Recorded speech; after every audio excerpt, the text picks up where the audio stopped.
Welcome, welcome, my friends. They've spent centuries writing the rules. Master Masons didn't just build the game, they designed the board, carved the tokens, then rigged the outcomes to make sure no one walks free. Every initiation is a leash disguised as elevation. Every symbol is a gate, every level a ceiling with better lighting. You were never supposed to see that. You were supposed to chase rank, chase wisdom, kiss the ring, and never question where the ring came from, but you didn't follow the map. You erased it, not with rebellion, but with something far more dangerous to their order: awareness. You didn't walk the steps carved in stone, you walked between them. You didn't bow before the symbols, you looked past them. You didn't swallow the doctrines, you listened to the silence beneath them, and that alone begins the unraveling. Because for centuries, their power depended on one fragile assumption: no one would ever ask where the path leads if they kept the lamps dim and the corridors endless. But you were born allergic to dimness. Shadows never scared you, they informed you. Instead of clinging to the lantern they handed you, you let your eyes adjust to the dark. And once they did, you saw the outline of every hidden hallway, every secret they carved behind curtains of complexity, every illusion they hoped would intimidate you into obedience. You weren't blinded by their symbols, you saw the cracks around them. You weren't hypnotized by their rituals, you noticed the trembling hands of the ones performing them. You didn't enter as an initiate, you entered as a reminder. That is what they fear. They know enemies. They've handled dissenters, outsiders, rebels, critics. They built entire chapters teaching how to silence those, but you aren't any of those things. You're not fighting the system. You're making it irrelevant. You're not breaking their hierarchy. You're walking through it as if it were smoke. Your existence shouldn't be possible according to their rules, and that's precisely why every rule they wrote begins to shake when you speak, when you move, when you simply breathe inside their rooms. They whisper behind stone walls now, not because you attacked them, but because you didn't. Your calm is unsettling, your silence is louder than their chants. Your presence exposes the truth they buried under layers of ritual. Their protection wasn't power, it was secrecy. Their authority wasn't divine, it was inherited illusion. You were never supposed to see that. Yet here you are, seeing everything. And the moment you walked through their carefully constructed world, the architecture responded not with defense, but with recognition. Candles flickered without wind. Eyes drifted toward you without understanding why. Old inscriptions seemed to throb with a memory older than the lodges themselves, because what you carry, they did not create. It predates their temples, their robes, their codes. It predates the very structures they worship. You don't fit into their lineage because you're not an extension of it, you're its origin. That realization is their real collapse. They built levels and ladders thinking truth must be earned. You arrived showing that truth simply is. They spent lifetimes memorizing symbols meant to unlock understanding. You stood before those same symbols and saw through them instantly, not decoded, ignored, not resisted, outgrown. They tried to sanctify knowledge with rituals and oaths, but you reminded them that knowledge doesn't kneel to ceremony. This is why they tremble. The older ones, the ones who spent decades guarding sacred chambers, feel something unfamiliar when you appear. It's not hostility, it's not confusion, it's recognition wrapped in fear. They don't fear you harming them, they fear you exposing them to themselves. They fear the reflection you force them to confront. Because if someone like you can walk in fully awake, then they must accept the possibility they never woke up at all. Their smiles falter, their gestures stiffen, Their teachings suddenly feel thin even to their own tongues, because presence speaks louder than doctrine.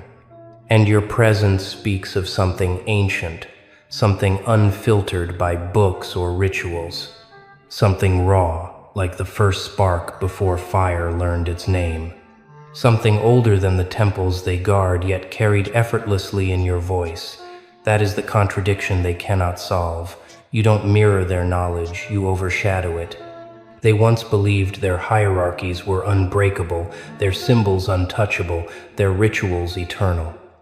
But now, each time you enter their sanctum, something symbolic inside those walls shifts. The patterns they carved tremble. The certainty they've practiced for years loosens. Their power wasn't meant to be challenged by rebellion, it was meant to be dissolved by remembrance. And remembrance is what you are. They see it in the way you walk, as if every step is guided by something they tried to erase. They hear it in your breathing, as if you carry the exhale of forgotten eras.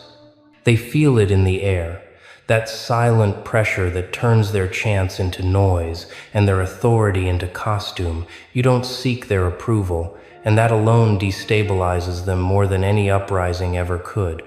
Because obedience strengthens systems, but indifference exposes them. You are indifferent to their crowns, indifferent to their titles, indifferent to their elite knowledge. They hold up their achievements like relics, expecting awe, but you stare at them like someone who has seen the sun and is now being shown a candle. Not dismissively, but accurately. And accuracy is lethal to an illusion. The more they watch you, the more their confidence fractures. They debate your origin, not realizing that origin is the very thing you embody, the truth they borrowed and repackaged into hierarchy. You are the memory they didn't want returning, because memory dissolves the need for gatekeepers. You don't threaten them, you erase the need for them. Their entire system relies on dependency, the idea that seekers must be guided, shaped, initiated. But you are the one thing they can't guide. Someone who needed no guiding, someone who walked in a wake. Someone who stands in the middle of their inner sanctum, not as a student, not as a challenger, but as truth itself, wearing human form. You speak differently, not with performance, but with precision. Your words aren't loud, but they land with the weight of clarity. And clarity is something their rituals were designed to delay, not deliver. You break their choreography simply by not participating in it. They cannot predict you, not because you hide, but because you're free. Freedom acts like a solvent inside structures built on containment. Every time you ignore a step, bypass a title, or sidestep a ritual, you teach others silently that the walls were never real. And that is what terrifies them. Not that you'll expose them to the world, but that you'll inspire others to outgrow them from within. Seeds of doubt spread quietly. Apprentices hesitate before reciting oaths. Elders question their own roles in the grand design. Entire chapters ripple with confusion and curiosity, the kind they were trained to suppress. Your presence alone acts like a key that unlocks minds they spent generations binding. They built prisons of meaning. You showed the doors were open. You're not fighting their system, you're walking outside it. You're not challenging their hierarchy, you're too large for it.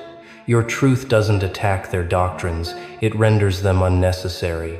And once something becomes unnecessary, it begins to decay not from force, but from irrelevance. Irrelevance is their true fear. Because systems don't fall from pressure. They fall when people stop believing in them, and every second you exist inside their world without bending to its laws, belief dies, not dramatically, quietly, inevitable as dawn. The masters try to hold on. They tighten rituals, reinforce doctrines, rewrite explanations, but you can't fix a structure whose foundation is built on a lie that truth belongs to the few. Your presence alone disproves that. You are living proof that truth belongs to the awake, and awakening cannot be gated. You don't wear their symbolism, but symbols hum in your presence like tuning forks shaken by something older than sound. You don't recite their teachings, but teachers fall silent around you. You don't challenge their authority, but authority loses its shape when you are in the room, because authority only works on the unaware. You are not unaware. You are the return of clarity they hoped would never walk through their halls again.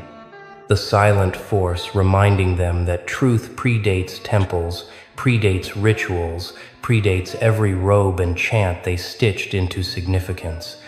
What you carry is older than their architecture, older than their levels, older than their rules, and they know it. That is why they speak your name only behind closed doors. That is why their ceremonies feel different now. That is why apprentices hesitate before bowing. That is why elders flinch at shadows, not out of superstition, but because their inner world is cracking under the weight of something undeniable. You didn't break the structure. You revealed it. You didn't defy their truth. You uncovered the truth beneath theirs. And now, as they gather in smaller circles, whispering theories, revising doctrines, adjusting meanings to survive your presence, you continue walking not angrily, not triumphantly, but naturally, as someone who never needed their permission in the first place. Your indifference is the final verdict, not because it diminishes them, but because it liberates you. And liberation, once seen, is contagious. It spreads through chambers, through symbols, through minds conditioned to kneel. It turns their secrets into echoes, their ranks into silhouettes, their power into a story that no longer holds weight. You are not the enemy of their system. You are the reminder that the system was built on forgetting.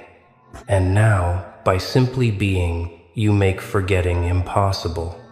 But the real unraveling didn't begin when you walked into their halls. No, that was only the spark. The true collapse began when you didn't kneel, when you didn't reach for their symbols with trembling reverence, when you didn't look at their stages and feel honored, when you didn't ask for a place in their pyramid, because every seeker before you had done exactly that, arrived hungry, eager, wide-eyed. But you arrived awake, and nothing disrupts a system built on layers more violently symbolically than someone who sees the whole structure at once.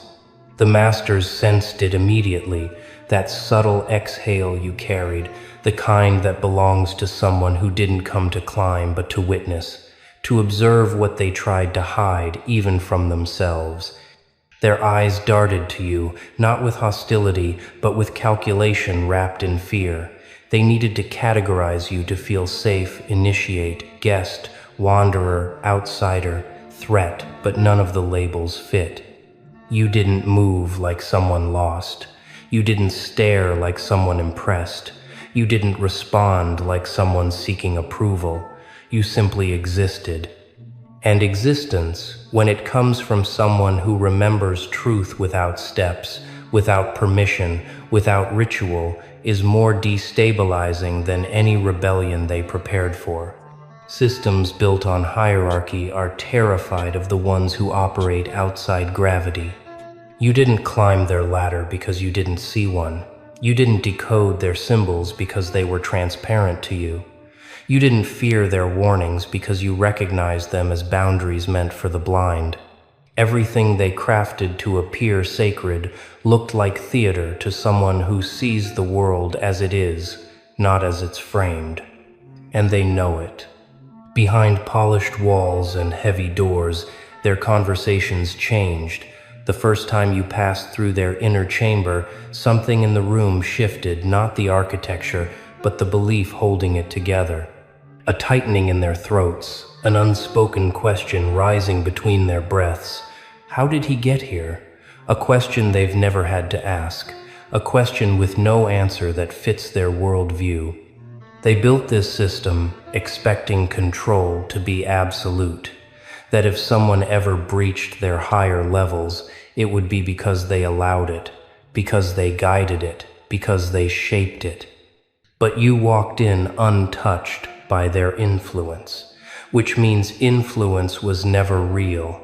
And if influence wasn't real, then neither was power, not the kind they claimed anyway. You don't move loudly, that's what terrifies them most. You move with the stillness of someone who sees beyond the veil. You don't boast, you don't demand, you don't challenge. Yet somehow, your silence pulls their rituals apart thread by thread. Not because you're trying to dismantle anything, but because your presence shows what never belonged there. Their robes feel heavy around their shoulders now. Their chants fall flat. The air between them feels thinner. They can't interpret why every ceremony feels different since the moment you arrived, but deep down they do know. Their structure was built to impress the unawakened. It was never designed to stand in front of someone who already remembers. Awareness is the only force they cannot prepare defenses against. And you carry awareness like a pulse. Apprentices watch you with wide, questioning eyes, not with fear, with recognition. Something about you disrupts their conditioning. They were trained to seek guidance, to obey without question, to climb step by step. But watching you glide past those steps without effort plants a seed they were never supposed to hold. A single, silent thought. If he can exist outside the path, then maybe the path isn't the only way. It's that thought, not you, that spreads through the lodges like symbolic wildfire. Not literal flames, but the burning away of certainty, the thinning of illusions, the soft collapse of meaning. They see you as the catalyst of something ancient they cannot control, clarity breathing inside walls built from secrecy. And this clarity is contagious. The masters feel it first. Their decades of discipline start feeling like choreography. Their sacred gestures begin to feel mechanical. Their deepest chants sound like memorized lines instead of revelations. And worst of all, the symbols, those meticulously guarded, layered icons meant to shape perception, begin to lose their weight when you stand near them, not because you mock them, but because you don't need them. A man who carries truth does not need tools to reach it.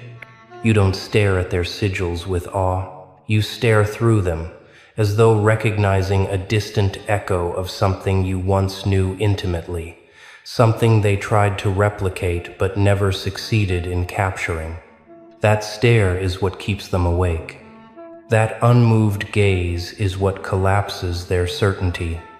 Their structure depended on perception, the belief that every step forward was a privilege, every symbol a doorway to deeper wisdom, every ritual a key to the unseen. But you arrived already seeing, already knowing, already carrying. So every ritual becomes redundant, every symbol becomes transparent, every step becomes unnecessary. And systems built on necessity cannot survive becoming unnecessary.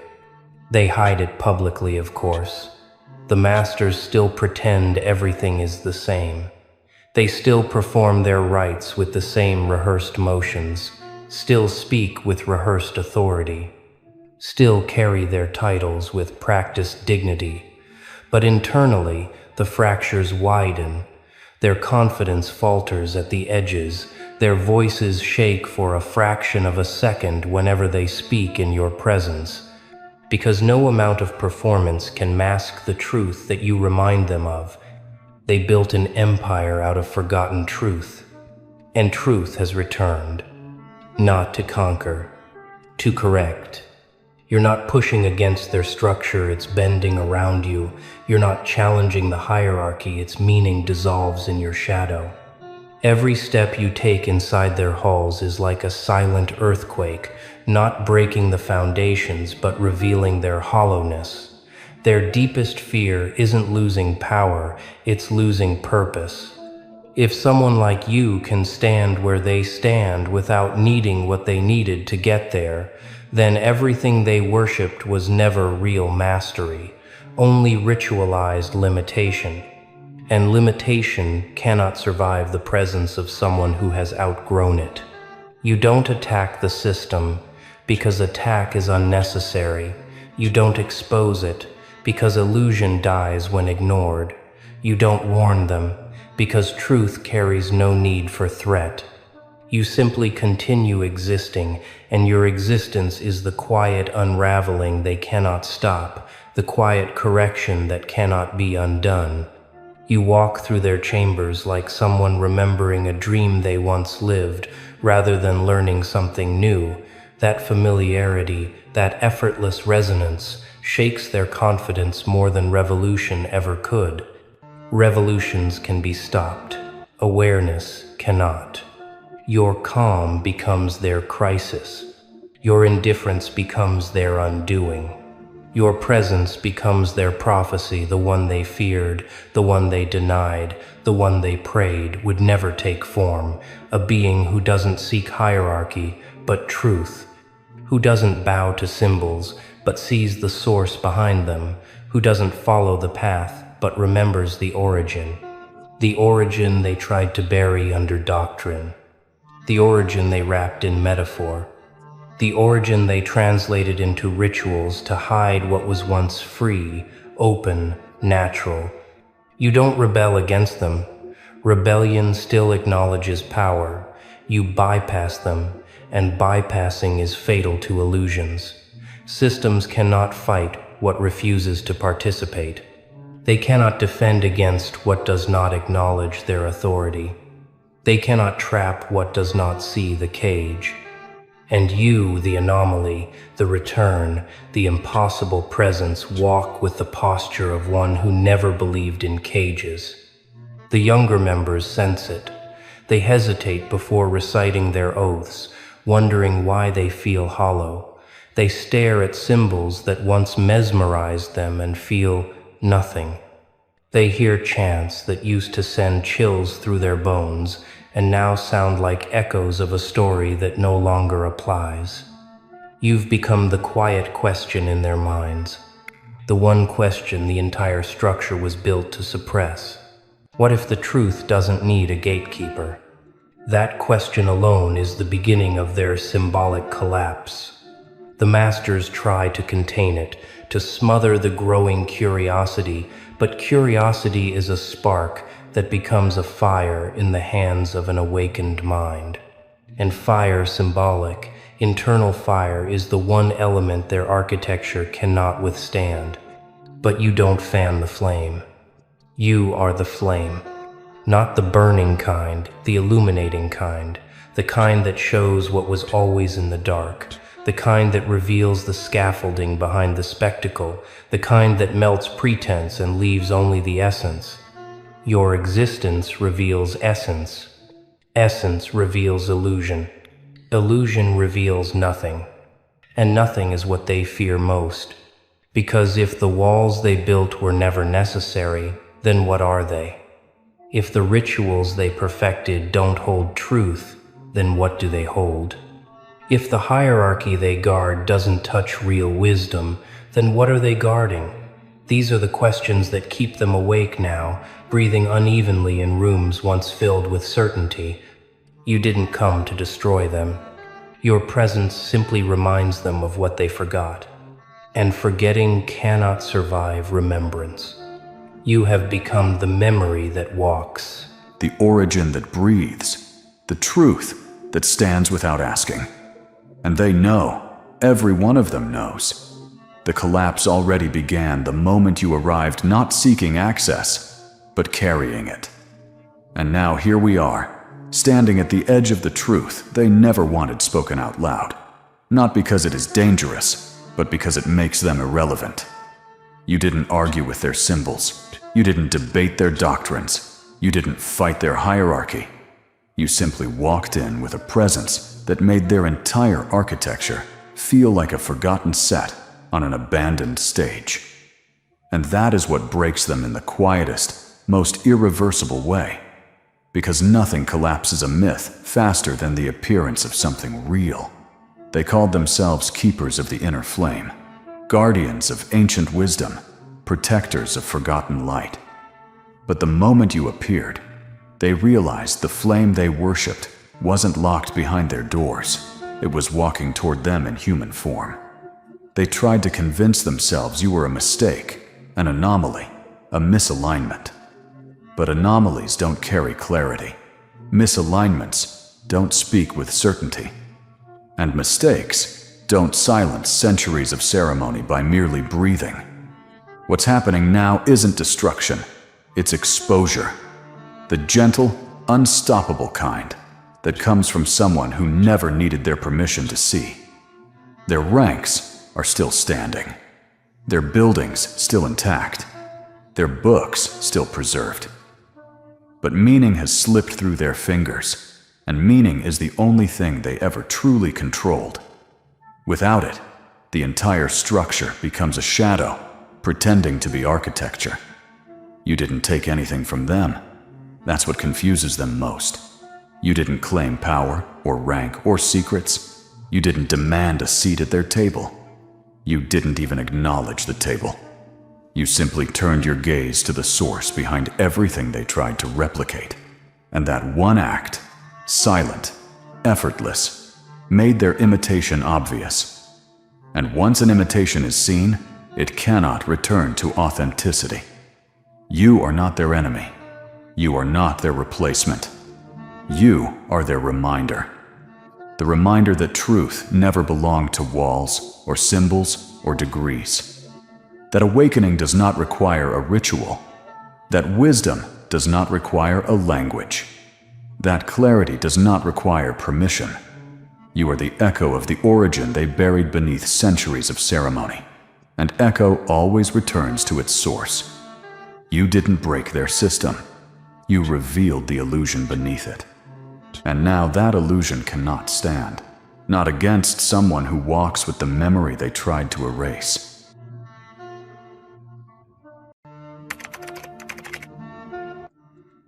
Ah, fools. They won't admit it publicly. They'll keep smiling for the cameras, shaking hands in their glass towers, pretending their schedules are too full to even notice you. But behind closed doors, behind those mahogany conference tables and gold-trimmed penthouses, they're adjusting their grip on their coffee cups just a little tighter. Because the ground under their feet, it doesn't feel as stable as it used to. And you, my friend, are the reason. See, there's a type of tremor money can't smooth over. A type of ripple no press release can calm. You've become that ripple. The quiet disturbance their world wasn't built to handle. They're used to storms they can measure, threats they can quantify, competitors they can buy out or bury with bureaucracy. But you broke their equation the moment you stepped into their line of sight. And you did it without asking for permission, without wearing their labels, without carrying their credentials. That's what makes them uneasy.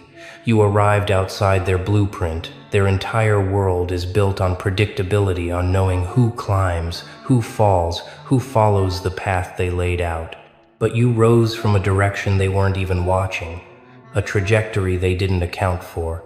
You came from the cracks in the system, from the places they never glance at unless they're giving a speech about opportunity.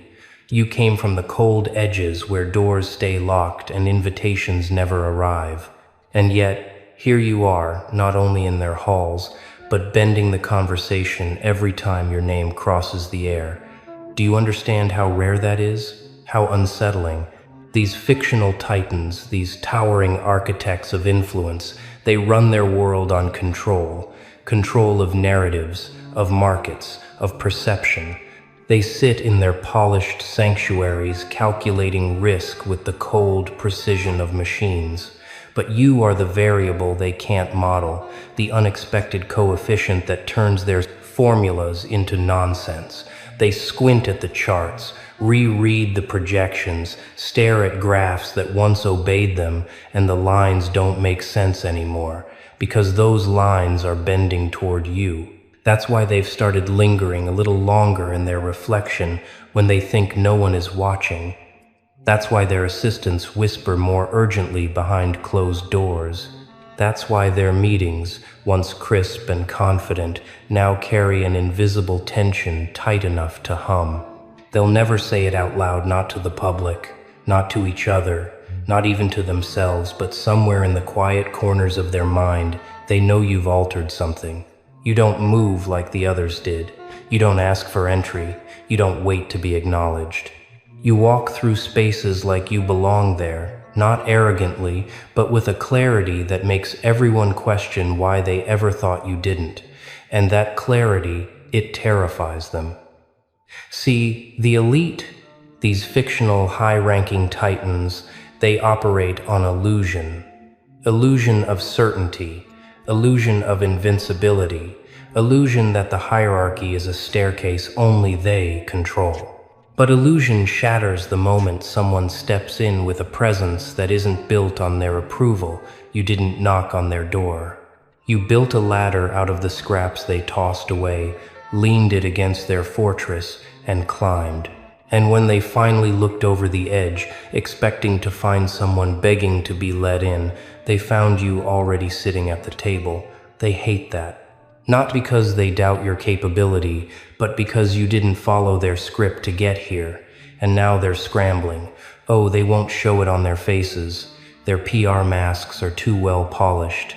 They're experts at smiling while their world burns behind their teeth. But look closer. Watch their eyes when your name appears in a report. Watch the way they exchange glances when someone mentions your progress. They're calculating, evaluating, re-evaluating, re-evaluating. Because what they thought was a momentary flicker has become a pattern, and patterns threaten them more than anything else. You're not a spark, you're a shift, and shifts change the story. Listen, these fictional elites, they built their empire on the assumption that evolution only happens when they initiate it. They're used to being the catalyst, the force that pushes others into motion. But you inverted the flow. They're reacting to you now, their agendas bending around your momentum, their conversations adjusting to your trajectory. You've become the quiet gravitational pull in their atmosphere, the kind that makes planets drift without realizing why, and your silence is the sharpest tool of all. You don't flaunt your moves, you don't announce your intentions, you don't broadcast your thoughts, and that ambiguity rattles them in a way no speech could. They're used to threats they can see, competitors who declare their plans, rivals who make noise. But you move like fog sliding under the door, soft, quiet, inevitable. You don't give them a fixed target to aim at, so they start preparing for every possibility. And in preparing for everything, they weaken themselves. That's the psychological warfare you wage, not through aggression, not through conflict, but through presence. Your presence makes them overthink. Your unpredictability makes them stumble. Your restraint makes them reveal more than they intended. It's elegant, it's surgical, it's devastating without doing any harm. You've become the whisper that makes their hands tremble just slightly when they sign agreements, the pause before they approve a project, the hesitation in their voice when they speak confidently about the future. Because the future, the one they used to control, no longer feels entirely theirs. And let's talk about those smiles they plaster on in public, those perfectly aligned teeth, those carefully measured laughs, those firm handshakes broadcast to millions. It's all performance. Look at the seams, look at the strain in their cheeks, look at the stiffness in their posture. Their public persona has never worked harder than it's working now. not to impress the world, but to hide the fact that your rise has rewired something in their perception. You are the silent headline they don't want written. You're the question they won't ask on camera. You're the presence they refuse to acknowledge, because acknowledging you would mean admitting that their world is no longer insulated, and insulation is the only thing that makes them feel safe. Now here's the part they didn't prepare for: the others watching them, the middle-tier power players, the advisors, the analysts, the up-and-comers. They all see the change. They notice the tension. They feel the shift. They're studying the elite's reactions to you more than they're studying you directly. And that creates a second tremor, one even more dangerous. It creates curiosity. People who never questioned the hierarchy begin to wonder, what if someone like you can rise? What if the system isn't as closed as we thought? What if the ground isn't as stable under them as they pretend? Your rise becomes symbolic, a narrative catalyst, a myth forming in real time, and myth is more powerful than influence. Because influence needs proximity, myth travels on its own. You didn't plan it. You didn't script it. You didn't chase it. But your existence, your defiance of the expected path is creating stories in people's heads. Stories about possibility, stories about unpredictability, stories about how even the most fictionalized, powerful figures can flinch. And they have flinched. Oh, they'll deny it. They'll bury it beneath strategy sessions and long emails and late-night calls. But you felt it, didn't you? That subtle shift when you realized the room was responding to you before you even spoke, the way their eyes flicked toward you as if waiting to see what you'd do. The moment when you understood you were no longer an outsider. You were the variable that defined the tone. You didn't seize their spotlight. You made their spotlight irrelevant. That's the deepest cut again, metaphorically. Not their loss of power, but their loss of narrative. They've always controlled the story. But now the story includes you, and they don't get to choose how. You are the tremor they can't measure, the presence they can't package, the shift they can't predict. And the most devastating part, quietly, symbolically, psychologically, is this. It's not what they say about you that marks the power shift. It's what they can no longer say. They can no longer say the world is stable. They can no longer say they know every player. They can no longer say they control the landscape. They can no longer say the future is theirs alone. Your rise has taken those sentences out of their language forever. And that, my friend, is the kind of change no empire, real or fictional, is ever ready for, because once the language shifts, the psychology follows, and that's where the real unraveling begins. Not in the markets, not in the numbers, not in the strategies drawn across tinted glass walls, but in the minds of those who once believed themselves untouchable. They built their identities on certainty. They built entire kingdoms on the belief that nothing could surprise them. They built their confidence on the illusion that they were always 3 steps ahead, always the ones anticipating the next move before it arrived. But you've introduced a new variable they can't outthink, the possibility that they no longer understand the game. And when the powerful lose understanding, they lose composure. Not outwardly. Of course, they're too disciplined, too rehearsed, too reliant on image. But inwardly, the cracks begin forming. Thin, hairline fractures in the armor they've spent a lifetime polishing. Their smiles stay wide, but their eyes flicker. Their gestures stay smooth, but there's a stiffness creeping in. Their speeches remain confident, but the pauses get longer, just a fraction, just enough for someone perceptive to catch. And you, being the disruption you are, you always catch it. You can feel when a room changes. You can sense when someone's certainty starts to wobble, even if they bury it beneath the glossy veneer of dignity. You've always been able to read tension like others read headlines, And right now, these fictional titans of influence are radiating tension like never before. They're holding their breath when you speak. They're imagining consequences when you move. They're revisiting decisions they once made with ease, because suddenly the margin of safety they relied on feels smaller, thinner, fragile, in a way they cannot articulate.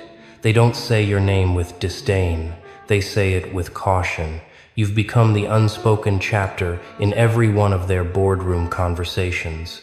Not the enemy, not the rival. Something more abstract. A phenomenon, a shift, a change in atmospheric pressure that forces them to adjust even when they don't want to. They can't categorize you as a threat, because that would require acknowledging vulnerability. And vulnerability is something they abandoned long ago in exchange for the illusion of permanence. But nothing is permanent, not even them, especially not now, because what unsettles them most is not your rise itself, but the speed of it, the way you've moved in silence, cutting through the fog of their expectations with a clarity they cannot replicate. They're used to monitoring patterns. They're used to spotting talent early, identifying potential competitors while they're still seedlings, plucking them out or absorbing them before they can bloom. But you didn't bloom where they planted. You grew through concrete they never even thought to inspect. You appeared fully formed in a space they didn't realize they'd left unguarded. That's why your existence feels like a breach, not a physical one, but a conceptual one, a breach in the narrative. A breach in the myth they built around themselves. A breach in the belief that they alone dictated who mattered and who didn't. And once a myth cracks, it never heals the same way. They're trying, of course. They're attempting to perform stability. They're summoning the same confident tone, the same rehearsed grace, the same carefully calibrated posture. They're telling themselves the old story, that power is inherited, protected, insulated, but every time they whisper it internally, it feels a little less true. Because while they're busy repeating old lines, you're writing new ones, lines they can't predict, lines they can't edit, lines they can't erase. You've become the story they don't know how to narrate, and it's driving them mad in the quietest, most symbolic way. Even now, they're meeting behind closed doors, fictional titans in tailored suits leaning over polished tables, trying to make sense of the shift. They're analyzing your moves, dissecting your influence, comparing old patterns to new anomalies. They don't understand how someone they never scouted, never approved, never groomed for entry, has become a gravitational force they cannot ignore.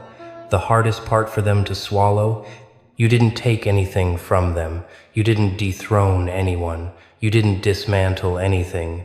You simply arrived, and your arrival alone was enough to reorder the ecosystem. That is the quiet disaster unfolding around them. Not destruction, displacement, not chaos recalibration, not conflict relevance shifting away from them toward you. Their world was a closed loop for so long that they forgot what disruption feels like. They forgot what unpredictability tastes like.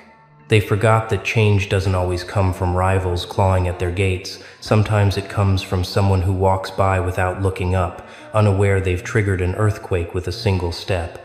And your steps have been loud in their minds, even when you were silent in reality. It's why they're moving differently now. You've seen it. Their decisions are more cautious. Their timelines more irregular. Deals that used to finalize overnight now drag on for weeks. Strategies that once came to them instinctively now require long meetings filled with stares instead of solutions. You've altered their instinct, and instinct is the core of their confidence. But the deeper shift, the one they're afraid to even think about, is happening beneath all that. Their private thoughts, their internal monologues, the ones they bury under logic and spreadsheets and elaborate plans. They used to think like rulers, now they think like reactors, reacting to your pace, reacting to your presence, reacting to your shadow, reacting to the idea of you. And the idea of you is more powerful than anything you've done. Because ideas spread, ideas amplify, ideas replicate. They travel from one mind to another, mutating, evolving, becoming symbols. And you've become a symbol in their world, symbol of disruption, of unpredictability, of the unknown entering their perfect system like an unanswered question, and no system can withstand an unanswered question forever. Others have begun whispering too. Mid-tier figures, advisors, analysts, strategists, people who study power the way astronomers study stars, are noticing the dimming of the old constellations and the emergence of a new one. Your name floats through hallways in fragments, in cautious tones, in conversations disguised as curiosity, but rooted in fascination. You've become the anomaly they track without admitting they're tracking you, and that has tilted the balance even more. The elites feel the eyes on them, they feel the shift in attention. They feel the subtle drift of loyalties among those who once clung to their influence. Nothing dramatic, nothing obvious, just a soft recalibration of interest in your direction. And interest, in the world of power, is currency. You've earned a fortune without even noticing. But what truly unsettles them is this: you didn't do it by mimicking them. You did it by being something they can't replicate. Something simpler. Something sharper, something more grounded. They built their identity on rarity, on exclusivity, on being part of a world no one else could access. You built yours on inevitability, because your rise doesn't feel like an accident. It feels like something that was always going to happen. The timing simply caught them off guard. And inevitability is the most terrifying opponent of all. You're not trying to overthrow them. You're not strategizing against them. You're not even thinking about them most of the time. That's what stings. That's what slices through their pride. They are used to being the center of every competitor's universe. But you're not orbiting them. You're not influenced by them. You're not shaped by their structures. You're building something parallel, something independent, something that does not require them to shrink but forces them to adjust. And adjustment, for them, is humiliation disguised as progress. Their world is not collapsing. It's bending, not breaking, shifting, not exploding, evolving because of you. And the irony? The very thing they fear most is the thing they'll never say aloud.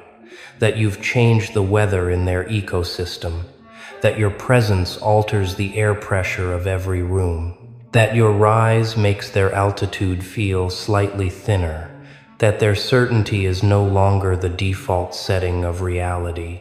They will never say it, not because it isn't true, but because saying it would mean acknowledging the shift publicly, and once something is spoken publicly in their world, it becomes real in ways even they cannot control. And control is their oxygen, which means you've done the one thing they swore was impossible. You've made them breathe differently. Their silence is the confession they will never give. Their restraint is the admission they can't voice. Their recalculations are the evidence of your influence. Their fear, symbolic, psychological, hidden beneath marble floors, is the new foundation they walk on. And you, even if you don't realize it yet, have become the architect of that foundation. The rest of their story, the part they can't say, begins now.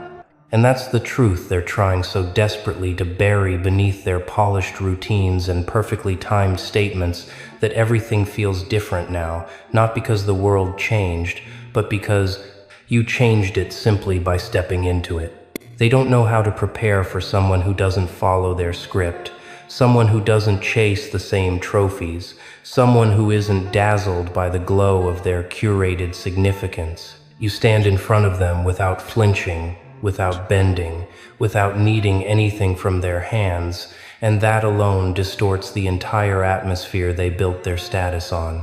They keep telling themselves, "You're just a moment, a spark, a temporary disturbance," but they don't believe that. Not really.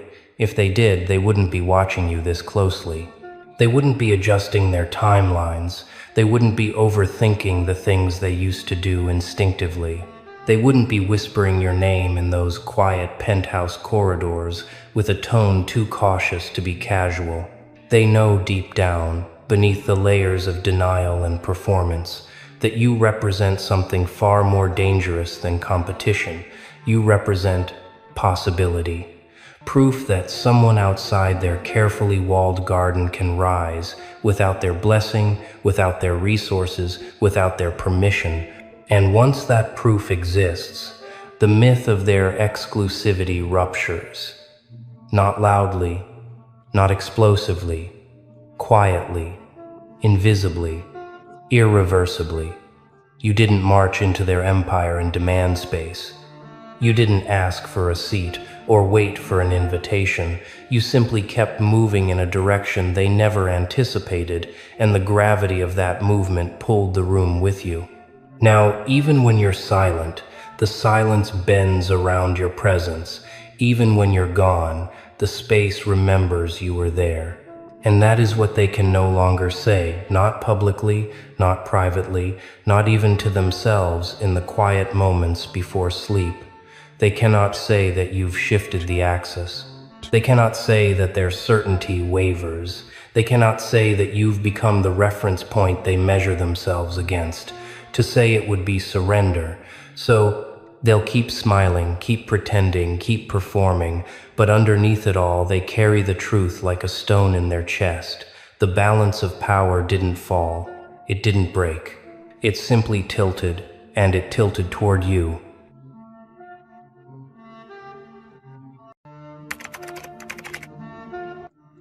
Welcome to the broadcast, my dear pulse breakers.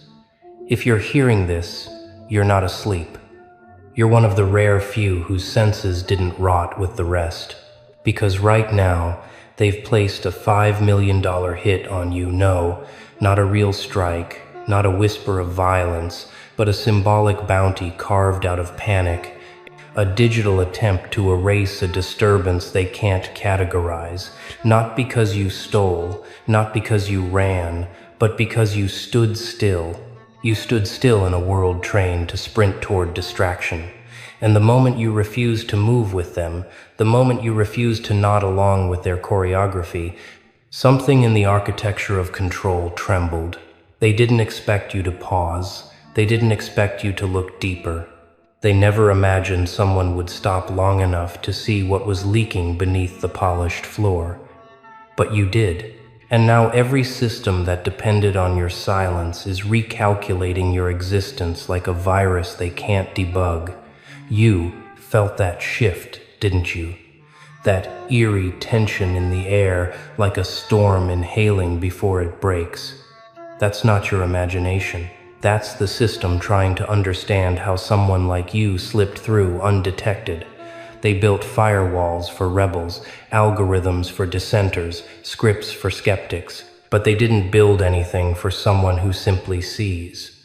Because real seeing isn't rebellious, it's clarifying, and clarity is the one element their empire was never designed to survive. You weren't meant to slip through their fingers. You were meant to be processed, shaped, fed the same narratives that softened the minds of millions. But instead, you walked through their illusions like smoke, untouched, unaltered, unowned. You noticed the seams, you noticed the tremors, you noticed the myth they crafted out of a man whose name was never supposed to be spoken outside the walls of curated reverence. They built him like a monument, untouchable, eternal, insulated by layers of deception and digital incense. They fed his legend through headlines, through edited speeches, through carefully staged appearances.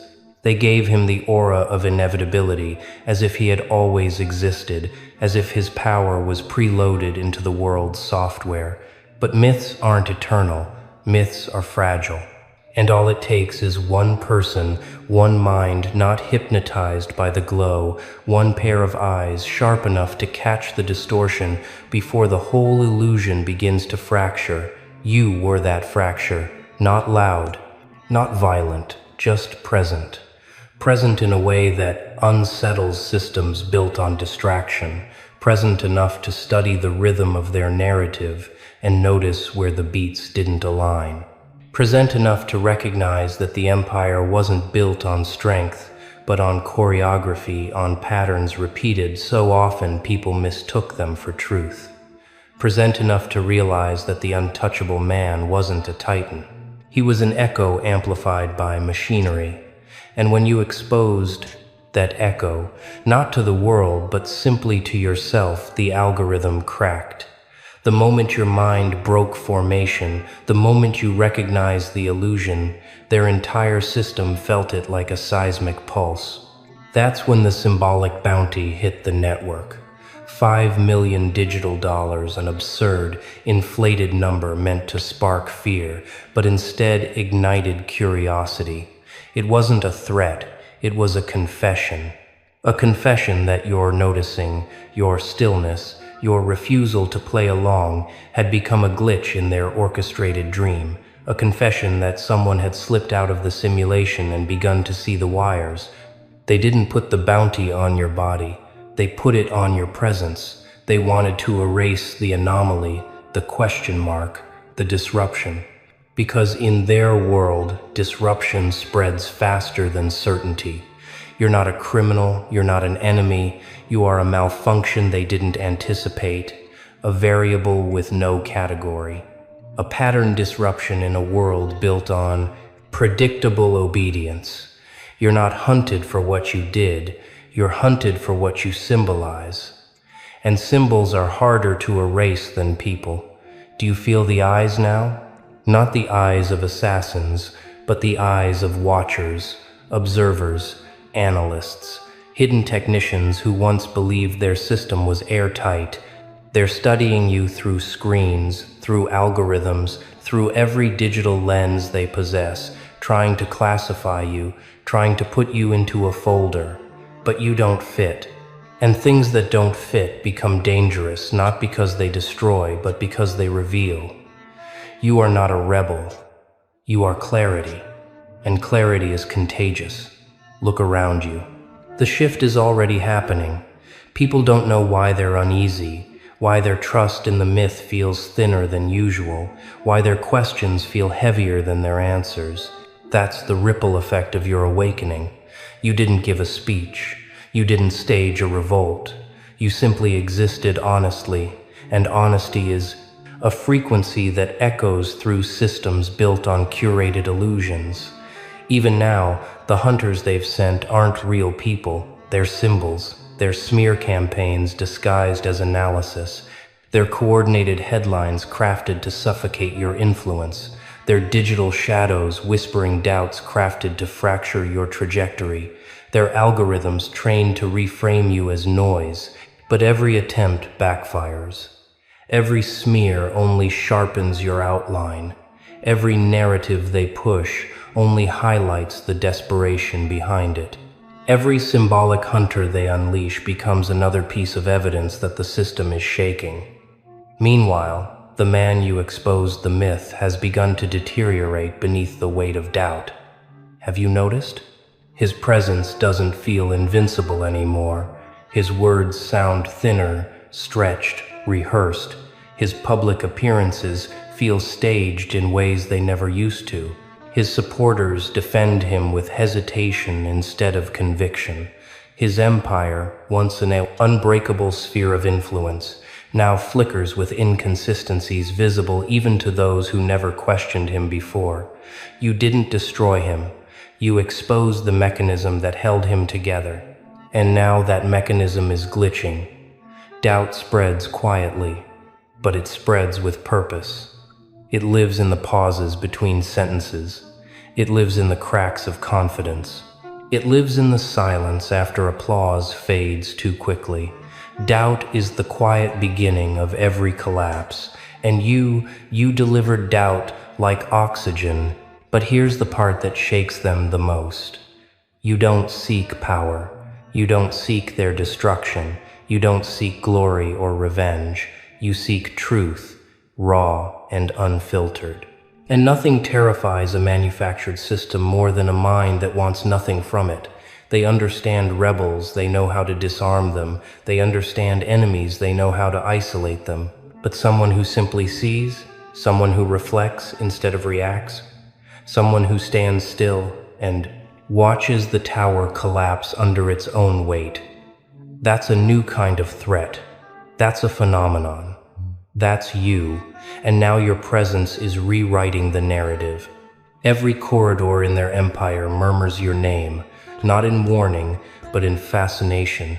Every whisper carries a different version of you, each one more distorted, more exaggerated, more mythic than the last. They don't know who you are anymore. You became too big for their categories, too fluid for their definitions, too unpredictable for their systems. And unpredictable beings disrupt order not by force, but by existing. You walk through this unfolding drama with a calmness they can't decode. You're not hiding, you're not retreating, you're not fighting. You're simply moving like someone who has nothing to prove and everything to reveal. Your presence alone rewires rooms. People adjust themselves when you pass, not because you command authority, but because you command authenticity, and authenticity destabilizes illusions faster than rebellion ever could. Their symbolic $5 million hit was meant to bury you. Instead, it crowned you. It transformed you from a whisper into a phenomenon. It etched your existence into the architecture of their failure. And the world, oh, the world is fascinated, not by the bounty, but by what it implies. By what it reveals about the cracks in the structures they once trusted blindly. By the way, your silence feels louder than their orchestrated noise. The people don't see you as a fugitive. They see you as a frequency. A mirror held at an angle they've never considered. A question mark carved into a landscape of period marks. A pattern that refuses to conform. And once a pattern breaks formation, every other pattern begins to question why it ever stayed in line. Your presence is rewriting instinct, rewiring perception, recalibrating identity. You've become the quiet force behind a shift the world didn't know it needed. And they know it. Every attempt to contain you only magnifies you. Every effort to erase you only imprints you deeper into the cultural code. Every symbolic hunter they send becomes another testament to your significance. This is no longer about exposure. It's about resonance. You didn't reveal a secret, you revealed a structure. And once a structure is revealed, it can never return to myth. That's why they panic. That's why they scramble. That's why they whisper in the corners of digital rooms. Because you're not just a person, you're a phenomenon. A glitch, a lens, a vector of truth in a world allergic to honesty. They didn't place a symbolic bounty to eliminate you. They placed it because they finally understood they can't control what you've already become. They can only try and fail to contain what you're about to awaken. Because the moment the bounty became public, the moment the digital storm recognized your name, something irreversible began to stir beneath the surface of their empire. It wasn't loud, it wasn't explosive. It was the quiet kind of shift that terrifies institutions far more than uproar, the kind that spreads through whispers instead of shouts, through glances instead of orders, through doubt instead of rebellion. That shift deepened, and the silence that followed became the birthplace of their unraveling. You feel it, even if you haven't admitted it yet. The atmosphere around you has thickened, as if the world itself is recalibrating its axis to accommodate this new version of reality you unknowingly created. People who once walked past you with programmed indifference now linger at the edges of your presence, unsure whether they should approach or observe. They don't know what changed. They can't explain why your name feels heavier, why your silence feels intentional, why your existence feels like a question they were never prepared to answer, but they feel it, and feeling spreads faster than information. Meanwhile, on the other side of the narrative, the side behind the glass, behind the curtains, behind the locked digital vaults, the system is panicking in ways it has never panicked before. Their meetings have doubled, their smiles have thinned, their certainty has evaporated. The myth they spent years polishing like a trophy is showing fractures under the light of your clarity. Screens flicker with reports, charts, projections, predictions, all of them pointing to a single, uncomfortable truth. The anomaly isn't shrinking, the anomaly is expanding. You are expanding. The untouchable figure you exposed, the polished monument they built as the center of their illusion, has begun unraveling in the shadows. Not publicly, because public unraveling requires honesty, and he has never had a relationship with honesty. But behind the layers of PR scripts and manufactured authority, he's cracking the way a statue cracks from the inside. His advisors now talk to him with careful neutrality, as if afraid the slightest question might expose the tremor in their voices. The algorithms that once sang his praise are glitching, pushing out contradictions instead of devotion. The loyalists who once defended him without hesitation now linger in uncertainty, wondering whether their belief was built on truth or habit. And while he scrambles to maintain the illusion, your presence, your stillness, casts a shadow longer than his empire. You're not fighting him, you're not confronting him, you're not even acknowledging him. But that disinterest shakes him more than any confrontation ever could. Because people don't fear enemies, they fear irrelevance. And irrelevance is breathing down his neck with every passing moment. The symbolic $5 million bounty has transformed into something else entirely. It was meant to mark you as a threat, but instead it branded you as a phenomenon. It became the currency of curiosity, circulating through the digital veins of society, drawing eyes not away from you, but toward you. People want to know why someone like you deserves that level of attention. What did you see? What did you expose? What did you understand that the system cannot permit? And slowly, piece by piece, they begin digging. Not because you ask them to, not because you lead them, but because truth, once awakened, becomes its own compass. People begin to revisit old speeches, old interviews, old footage of the myth you cracked open. They look for inconsistencies. They find patterns they once ignored. They see the rehearsed pauses, the synthetic confidence, the polished lies, slick as oil. They begin asking questions they've never asked before, questions that don't require your voice, only your existence. That's the power they miscalculated. They thought removing you from the narrative would restore order. But what they failed to understand is that you are no longer in the narrative. You are the frame surrounding it. You are not a character. You are a perspective. And perspectives cannot be erased, they can only be copied. Quietly, people begin aligning with you, not openly, not dramatically, but instinctively. They start adopting your clarity, your skepticism, your refusal to swallow prepackaged truths. They stop accepting narratives at face value. They stop nodding out of habit. They stop applauding reflexively. A collective recalibration begins, subtle but unmistakable. And the hunters, the metaphorical ones, the digital operatives, the narrative engineers, the artificial storms, they're struggling. Their messages feel forced. Their attacks feel predictable. Their attempts to reframe you as a threat are backfiring in real time. Every headline they craft reads like overcompensation. Every smear they attempt feels desperate. Every whisper they plant spreads backwards, eroding their credibility instead of yours. It's almost poetic. The very tools meant to silence you are now amplifying the system's dysfunction. Meanwhile, your quiet defiance continues to ripple. You don't need to raise your voice. You don't need to argue. Your silence has become a mirror, and people can't look into it without seeing the cracks in the world around them. The system hates mirrors. Mirrors expose angles they never meant to reveal. As the pressure mounts, the man you exposed tries desperately to reclaim control. He appears more often on screens, but every appearance feels thinner than the one before it. His eyes flicker with rehearsed confidence, but the world sees something else, now tension, uncertainty, the ghost of fear lurking behind his practiced expressions.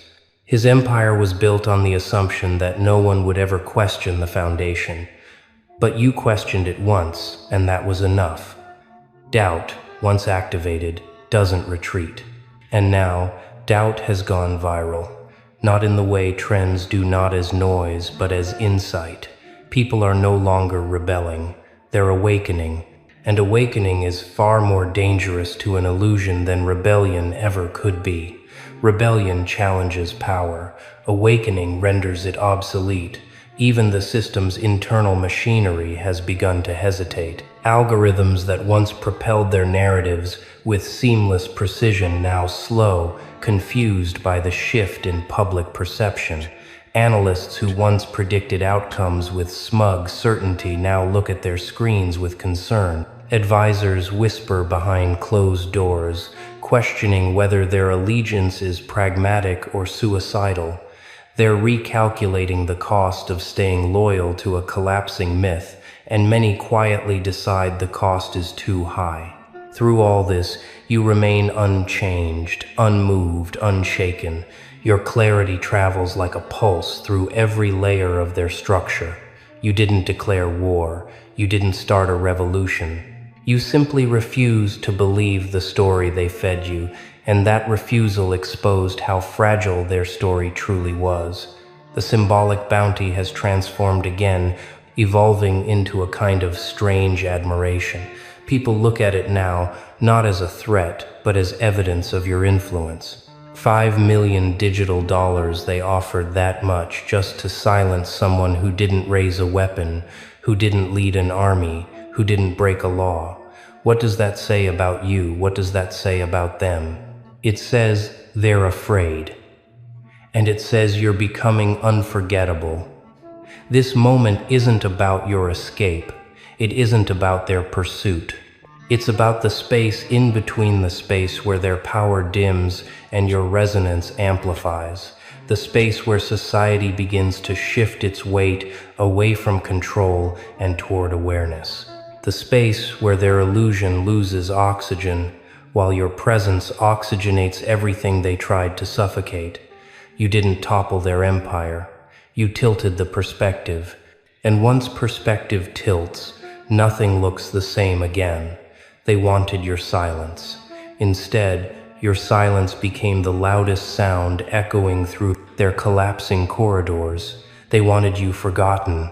Instead, you became the reference point against which their lies are now measured. They wanted you erased. Instead, you became the frame of the new narrative, forming in the shadows, rising from the ashes of their panic. And in this widening silence, the silence they can no longer control, the air shifts once more. Not with fear, not with tension, but with conviction. A conviction so steady that even collapsing empires pause to listen. You can feel it, can't you? The air around you has changed again. It's lighter, not because the danger has passed, but because the illusion that held the world hostage has finally shattered.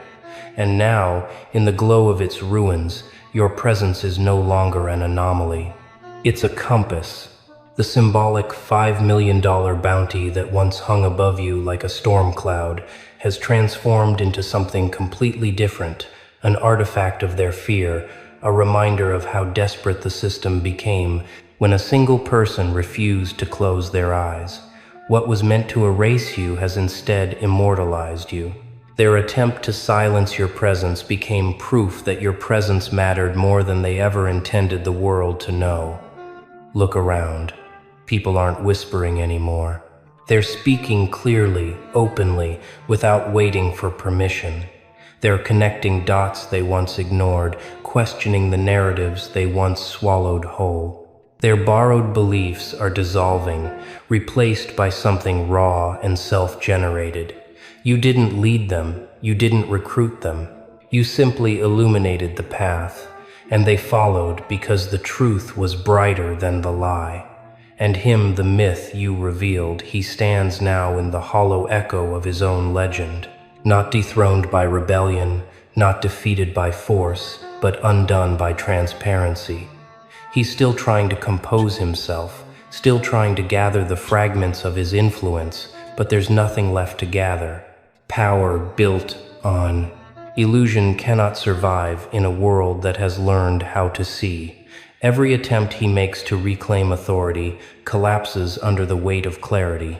His empire was never built to withstand honesty, but this final stretch of the story isn't about him, it's about you. Because now the world has shifted, the narrative has rewritten itself. You're no longer the glitch in the system, you're the update, the reference point. The moment history stops being background noise and starts becoming self-aware. People don't study you because they're afraid. They study you because you remind them of themselves, who they were before the noise, who they could become after it. The phenomenon isn't your name, it's what your name awakened. And as the dust settles, as silence becomes equilibrium instead of suppression, one final truth rises above everything else. They never expected you to survive the story, but instead, you became the story. And now the world will never sleep the point, same way again.